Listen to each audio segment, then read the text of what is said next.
Assalamualaikum warahmatullahi wabarakatuh.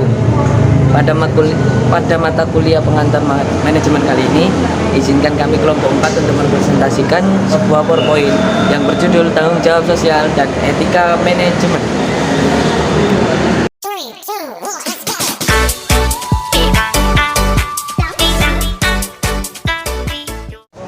Pertama-tama kita akan perkenalan dari kelompok 4. Saya Ihsanul Isro Alfiansyah dengan NIM 210301067.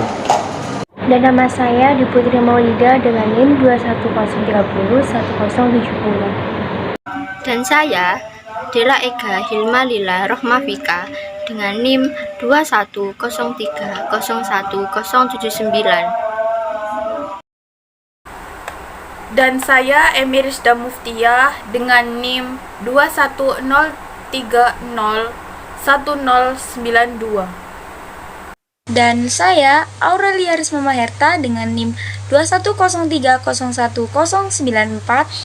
Dan saya Haris Ramadan NIM 210301095.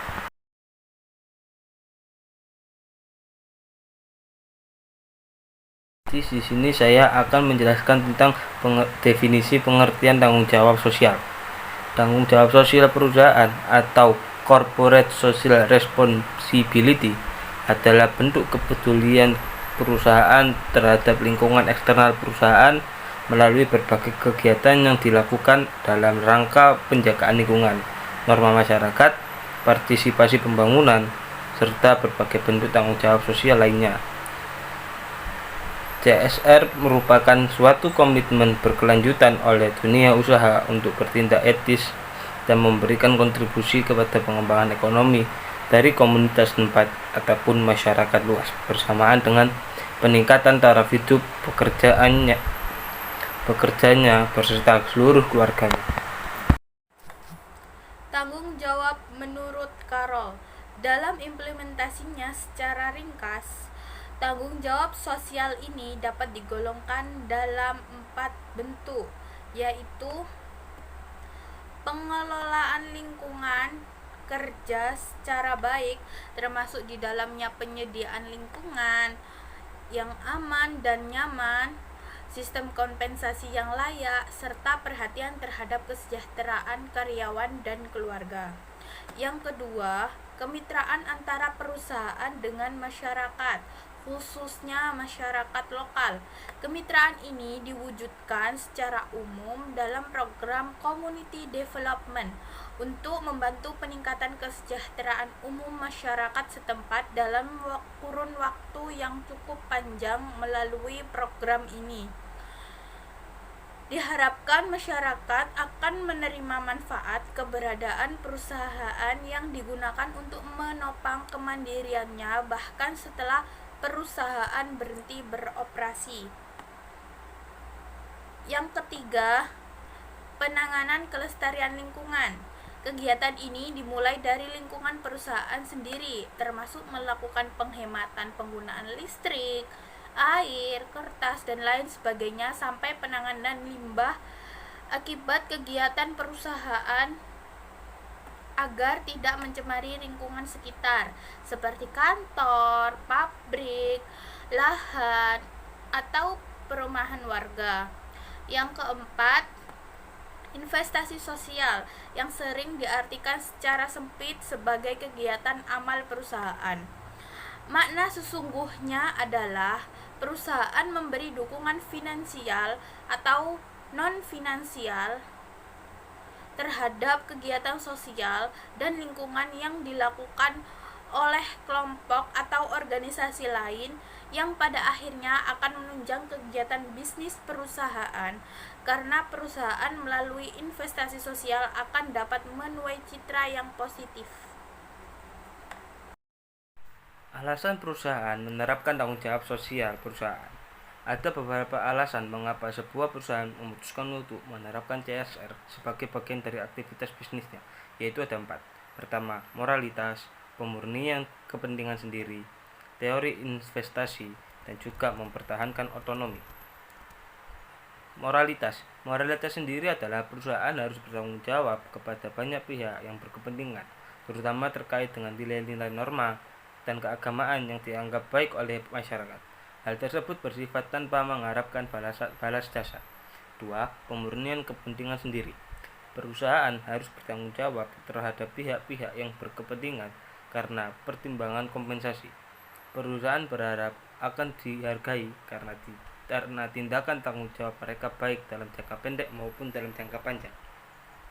3. Teori investasi. Perusahaan harus bertanggung jawab terhadap stakeholder karena tindakan yang dilakukan akan mencerminkan kinerja keuangan perusahaan. Yang keempat, mempertahankan otonomi. Perusahaan harus bertanggung jawab terhadap stakeholder untuk menghindari campur tangan kelompok-kelompok yang ada di dalam lingkungan kerja dalam mengambil keputusan manajemen. Di sini saya akan menjelaskan strategi pengelolaan tanggung jawab sosial perusahaan. Untuk strategi pengelolaan tanggung jawab dibagi menjadi 4. Yang pertama, strategi reaktif. Yang kedua, strategi definisif. Yang ketiga, strategi akomodatif. Yang keempat, strategi proaktif. Untuk strategi reaktif adalah kegiatan bisnis yang melakukan strategi reaktif dalam tanggung jawab sosial cenderung menolak atau menghindarkan diri dari tanggung jawab sosial. Untuk strategi yang definisif dalam tanggung jawab sosial yang dilakukan oleh perusahaan terkait dengan penggunaan pendekatan legal atau jalur hukum untuk menghindarkan diri atau menolak tanggung jawab sosial. Dan untuk yang ketiga, strategi akomodatif.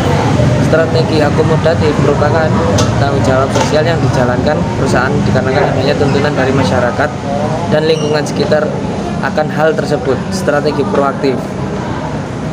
Perusahaan memandang bahwa tanggung jawab sosial adalah bagian dari tanggung jawab untuk memuaskan stakeholders. Jika stakeholders terpuaskan, maka citra positif terhadap perusahaan akan terbangun.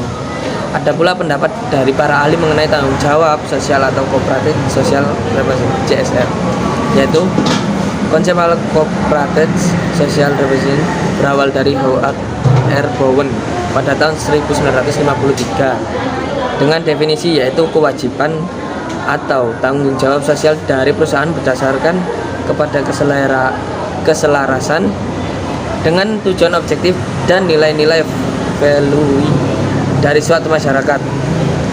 Frederick et al. Mempunyai pemahaman corporate social responsibility dapat diartikan sebagai prinsip yang menerangkan perusahaan harus dapat bertanggung jawab terhadap efek dari setiap tindakan di dalam masyarakat maupun lingkungan.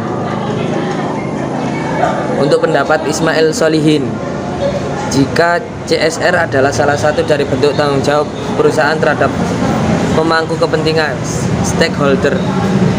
Menurut Merrick DOD menganggap bahwa adalah suatu pengertian terhadap buruh, konsumen, dan masyarakat pada umumnya dihormati sebagai sikap yang pantas diadopsi oleh pelaku bisnis. Sekian yang dapat saya sampaikan. Untuk selanjutnya,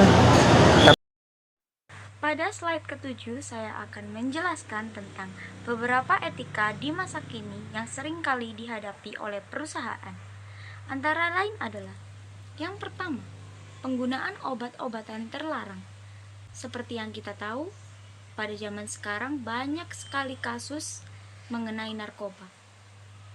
Banyak yang menggunakan obat-obatan terlarang. Entah itu karena mereka stres, entah memang karena kebutuhan mereka. Yang kedua, pencurian oleh para pekerja atau korupsi. Pencurian dana oleh para pekerja termasuk etika yang ini sering dihadapi oleh perusahaan. Yang ketiga, konflik kepentingan. Konflik kepentingan bisa menjadi dari konflik kepentingan perusahaan itu sendiri atau konflik kepentingan dari karyawan itu sendiri. Banyak sekali kemungkinan yang ada, entah dari perusahaan itu sendiri atau karyawan-karyawannya. Yang keempat, pengawasan kualitas atau quality control. Pengawasan kualitas semakin susah di era sekarang karena banyaknya korupsi yang dilakukan oleh karyawan perusahaan. Yang kelima, penyalahgunaan informasi yang bersifat rahasia.